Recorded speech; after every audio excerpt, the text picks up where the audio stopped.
Hey brothers, I just got off work. Well, brothers and sisters. I just got off work not too long ago, so I really want to make this video. I really want to try to make it super brief, but I have some pretty cool news, kind of a super duper cool update for me that just it answered all my questions. It's going to be a little bit about me, and I just wanted to share it with any of you that are interested in like studying genetics, your heritage, stuff like that. I don't think I've posted one video on my channel about genetics, um, or autosomal DNA, ancestry, stuff like that. Um, but so basically, a while back I took a I took my results from my ancestry.com and dang, sorry, having some allergies today. Hang on, let me clear my throat. Okay, so a really cool thing that you can do if you've taken a DNA test from, like, say, Ancestry.com or 23andMe or one of the major um, websites is you can have them email you your raw DNA, like the codes and everything like that that make up the bulk of your DNA, your admixture, right? And what you can do is you can take that data and you can upload it to different websites. One of those websites being GED Match, mytrueancestry.com. And I've done all that. I've looked at various websites because, yeah, I mean, I always knew that I was Scottish and Germanic, Scandinavian, um, but I didn't know what tribes that my ancestors were a part of, because Celtic and Germanic is a very broad term. There's so many different tribes within these big ethnic groups that in themselves have different genetics and different origins and different languages and different stories, different histories and stuff like that, right? Um, so yeah, my DNA tests uh, tell me that I'm 100% Northern European, but in a lot of the other DNA tests that I've taken, there's always been this marker that shows like evidence of Eastern origins too, Eastern European origins, particularly Baltic. Um, I'll go ahead and show my true ancestry results right here.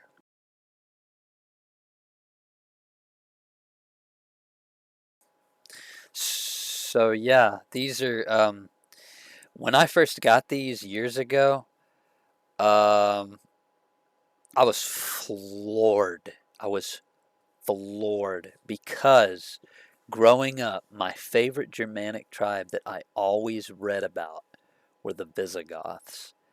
And for it to say that my closest match on my true ancestry was Visigoth and Danish, that just blew me away. It made me so happy. And not to sound over dramatic, but it almost felt divine. It's like, what? No way. Wow, I have Gothic ancestors. So cool. Like, I always knew I had like Danish, because I've every test I've ever taken has said that I have a little bit of Danish, like minimum 9%. Sometimes it's gone up to like 20%, 19%, something like that. It's just pretty significant. And then, like, I've looked at other family members' DNA results, and I've seen some that have a lot. So yeah, I mean, I already knew that I had Danish, but um, not as much as like Scottish. But I always knew that I had Danish, and um, a bit of Dutch too. But just that whole broad area, British Isles, a little bit of Scandinavia. That's pretty much the only thing I knew about. So I've showed you my true ancestry results because there was one thing that really stood out to me. It's that there's one Celtic tribe that I've always, for whatever reason, um, felt such a deep, deep, strong connection for. Deep, deep, strong connection for. Because based off what I've read about them, what I've studied, um, my physical appearance is not in, very different from the way that the Picts looked.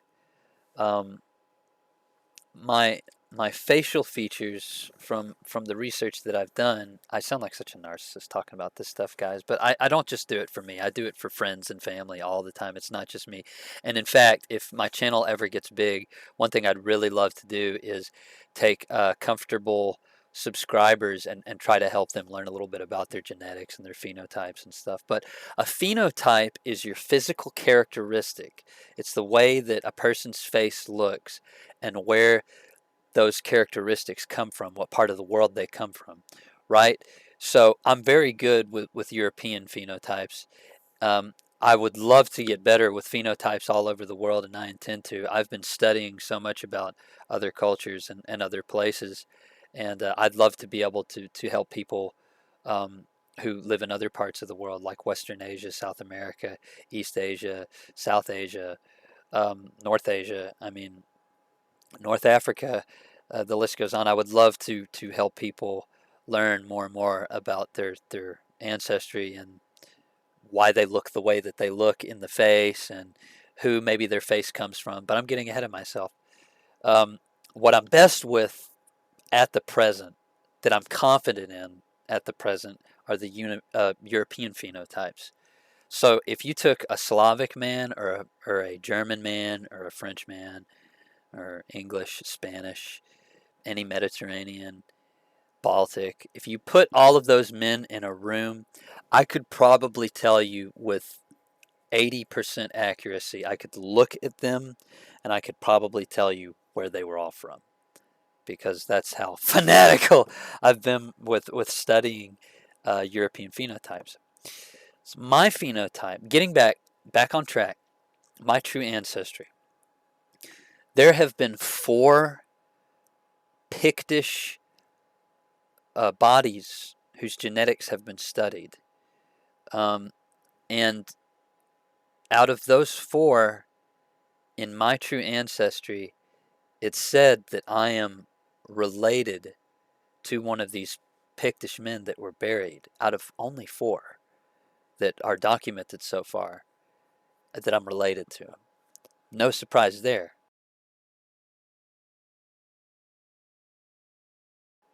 My mom's side of the family, they're Hebridean Scottish. And Hebridean Scottish people have dark hair, um, are pretty hairy. God, my grandfather's a freaking gorilla. I'm not as hairy as him. He is hairy. I mean, he's like Neanderthal hairy, dude. Ridiculous. I mean, if he's like Greek hairy. I'm not even kidding. And I just think that's how Hebridean Scottish people are. Dark hair, very hairy. Um, and I believe that whole northern part of Scotland, not just the Hebridean part, but the eastern part too, especially, a lot of Pictish DNA. But in my true ancestry results, you'll notice that there's this big chunk of like Celtic unidentified. And I've looked at other people's results and I've seen Pictish in it, but for me it was only showing me this one man that I was descended from. It wasn't telling me the percentage Pictish that I was. And I know in my bones that I have Pictish ancestors, and probably a good bit of them based off my characteristics, my phenotype. I know that I have inherited Pictish traits, Pictish features, because I've read about them. Um, so I tried out this other website called IllustrativeDNA, and let me just say, it's finding out about my Gothic heritage level excitement, um, maybe even higher because the results are awesome. Check this out.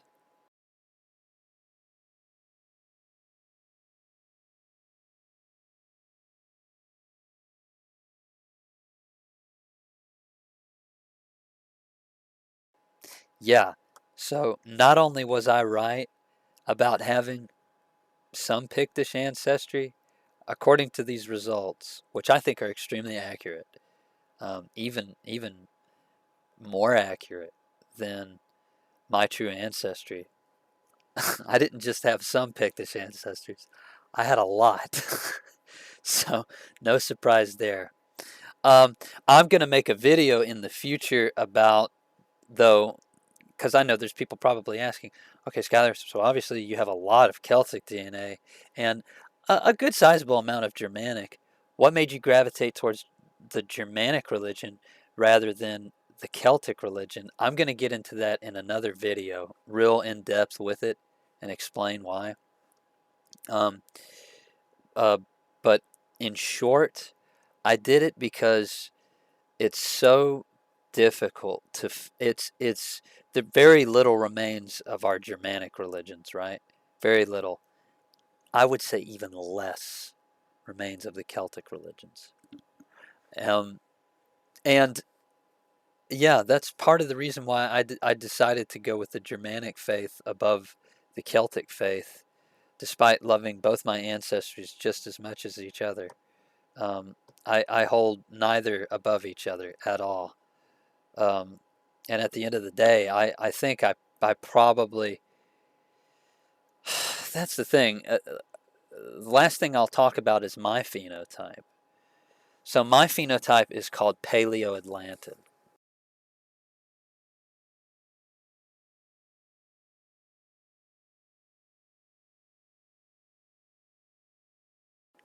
And the Paleo-Atlantic phenotype is has been described as a Cro-Magnon phenotype, hence the name of my YouTube channel, because people with my phenotype, people like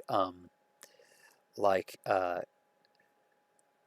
guess a male example I could give you would be Sean Connery. Sean Connery has my phenotype. A female example would be the very pretty Keira Knightley. Uh, both very good looking people. No coincidence there. Uh, I'm kidding. Jeez, man, I am not helping my case with trying to convince you guys that I'm not a narcissist. I promise I'm not. I try to be humble, okay? So don't hate me or anything. But yeah, this specific phenotype, I believe, was extremely common amongst the Picts. It's my grandfather's phenotype, my mother's dad, but I seem to be a combination of him and, funny enough, my father's mother. My face is like, I get it, my face from a little bit of both of them.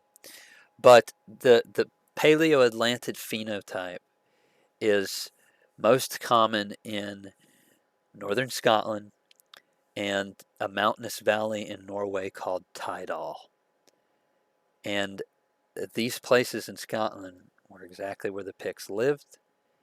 And some people even believe, there's no truth to this, nobody knows for sure, so don't say that this is fact at all. No one really knows for sure. But some people believe that the Picts actually came from Scandinavia and moved into Scotland long before the Romans, long before the Vikings. um, but no one is really sure. So yeah, that's pretty much the only news I wanted to present today. I thought it was super cool. Sorry about the bottles back there. Freaking went over the shoulder. The bottles back there, I'm recycling them and I just haven't thrown them in a bag yet. So yeah, that's pretty much it for today, guys. Just wanted to talk about genetics. In the future, I'd really like to help some people learn a little bit about themselves, who they come from, and stuff like that. Not really sure how I'm going to implement that goal of mine. I might throw in some guides on what people can do with their DNA results and where they can go to learn a bit more about it. But yeah, beyond that, that's all I've got for today. Take care of yourself. Stay happy, stay healthy, and be prosperous. Bye-bye.